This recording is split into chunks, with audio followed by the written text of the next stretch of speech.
Vous écoutez le podcast Le voyage intérieur de Lucie, présenté par Lucie Lancel.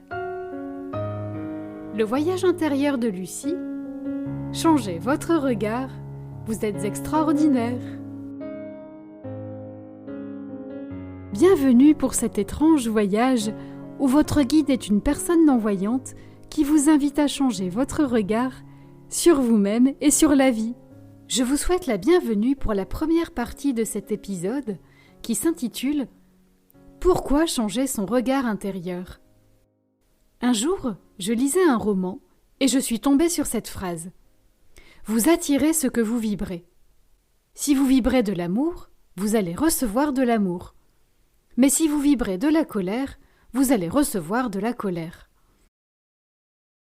Alors, comme souvent, quand j'apprends quelque chose en développement personnel, je me dis « Ah oui, c'est vrai !» mais après j'y pense plus.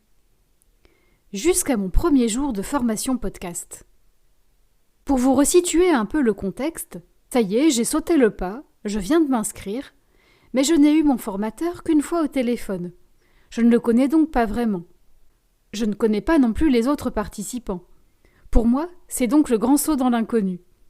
Quelques jours avant le lancement officiel, nous recevons un email nous indiquant que la formation commencera par une réunion en visioconférence. J'avais oublié de vous dire que c'est une formation à distance, donc jusque-là tout va bien.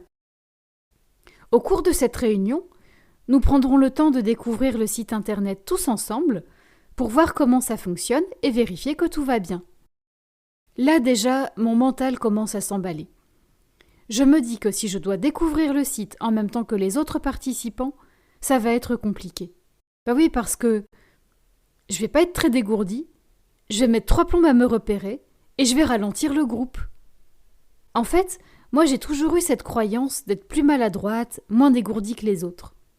Et cette impression se renforce quand je me sens observée. Mais là où je commence à m'inquiéter sérieusement, c'est quand je réalise que, pour la visioconférence, je vais devoir changer de logiciel.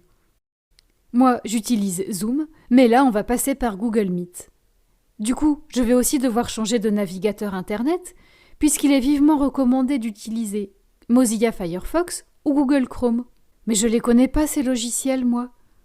Mon ordinateur, c'est un Mac, et mon navigateur préféré, c'est Safari. Je vais donc devoir choisir un navigateur, le télécharger, l'installer. Mais est-ce que j'aurai assez de temps avant la réunion pour me l'approprier ? Oh là là, comment je vais faire ? Ça va être compliqué.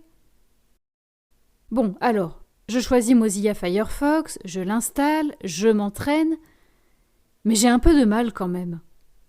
Le grand jour arrive, décidé à éviter tout incident, je contrôle tout ce que je peux contrôler. Je suis à l'heure, je vérifie ma connexion Internet, ça a l'air d'aller. Je rejoins donc la réunion. Et là, c'est le drame. Impossible d'activer le micro de mon ordinateur. Donc moi, j'entends très bien le formateur et les autres participants, mais eux ne m'entendent pas. Par réflexe, j'essaye de parler aussi, mais comme vous l'imaginez, ça ne sert strictement à rien. Complètement paniquée, je cherche parmi les commandes, j'en trouve une, je sélectionne, mais rien ne se passe. Dans le même temps, une autre participante semble avoir un problème elle aussi. On ne l'entend plus. Ah, bah au moins je me sens moins seule. Finalement, on l'entend à nouveau. C'est Lucie qui a coupé mon micro, explique-t-elle. Ok, mais qu'est-ce qui m'arrive ? Je vais jamais m'en sortir. Mais pourquoi je me suis inscrite à cette formation ? Je ne vois vraiment pas d'issue. On me suggère d'utiliser le chat, mais comme le fait remarquer une autre personne, c'est pas vraiment pratique pour une personne non-voyante avec un lecteur d'écran. Mon formateur finit par m'appeler au téléphone, et moi je finis par aller chercher mon père. Mon père cherche à résoudre le problème, il n'y arrive pas non plus. Toujours au téléphone, nous discutons tous ensemble pour trouver une solution, et une des participantes me demande ce que j'utilise comme ordinateur. Il se trouve qu'elle a le même que moi. Mais ça marcherait pas mieux avec Safari ? Bah, je croyais que c'était pas possible.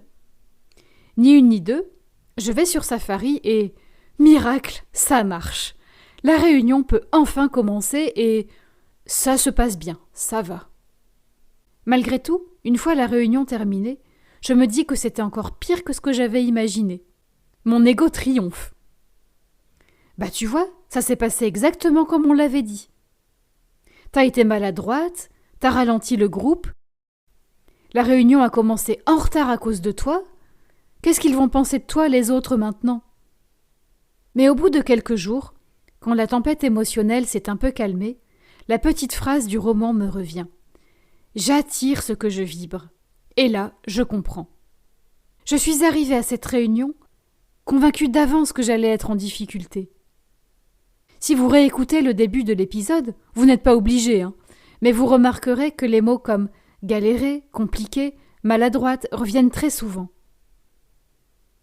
Du coup, l'univers, ou la vie, vous l'appelez comme vous voulez, n'a fait que me confirmer ce que je renvoyais. En fait, l'univers, c'est comme un fidèle serviteur qui est toujours d'accord avec nous. Si je vibre de la colère, il va m'envoyer une expérience, une situation qui va me prouver que j'ai raison d'être en colère. À l'inverse, si je suis heureuse, il va m'envoyer une expérience, une situation qui va me prouver que j'ai raison d'être heureuse. Alors vous vous dites peut-être « Ok, donc si je veux que ça se passe bien, il faut plus que j'aie peur. Il faut que je supprime ma peur. » Là, il y a un piège dans lequel il ne faut surtout pas tomber. Vos émotions de peur, de colère, de honte, elles sont douloureuses, désagréables, mais elles ont elles aussi un rôle à jouer. Elles ont un message à vous transmettre. Ce sont des signaux qui vous indiquent qu'un besoin n'est pas satisfait. Par exemple, vous pouvez avoir un besoin de sécurité, de compréhension, de reconnaissance. L'idée, ça serait plutôt de rentrer en amitié avec votre émotion douloureuse, de l'inviter, de prendre le thé avec elle, d'écouter ce qu'elle a à vous dire, puis de la laisser partir. Tenez par exemple, moi, je pourrais dialoguer avec ma peur. Ok, peur, qu'est-ce que tu as à me dire ? On va être ridicule, mais tu sais, c'est une formation. En plus de ça, réservée aux personnes déficientes visuelles. On est là pour apprendre et on sera tous logés à la même enseigne. Gardez aussi à l'esprit qu'on ne pourra pas tout éviter. Je crois qu'il y a des épreuves que nous devons vivre parce que nous avons des choses à apprendre. Certaines épreuves nous permettent de grandir, de prendre conscience de nos ressources intérieures. D'autres, au contraire, nous permettent de relativiser. Par exemple, cette histoire du micro qui ne fonctionnait pas, ça m'a confrontée à des peurs très profondes. Peur d'être ridicule, de ne pas être à la hauteur, peur de l'inconnu. J'ai vécu tout cela, et qu'est-ce qui s'est passé à votre avis ?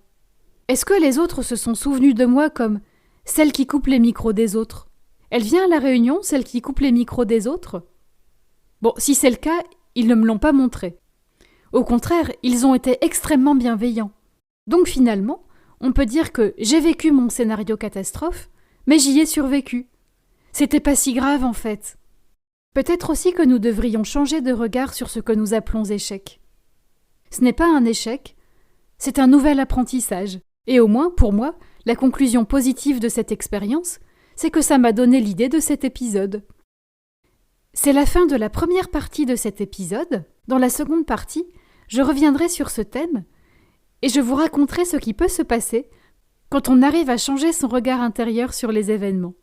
Et je vous partagerai quelques clés pour y arriver.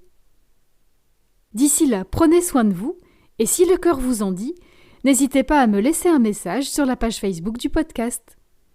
À très bientôt. Merci de m'avoir écouté. C'était le voyage intérieur de Lucie. Si vous avez aimé cet épisode, vous pouvez liker, partager, vous abonner à ma chaîne.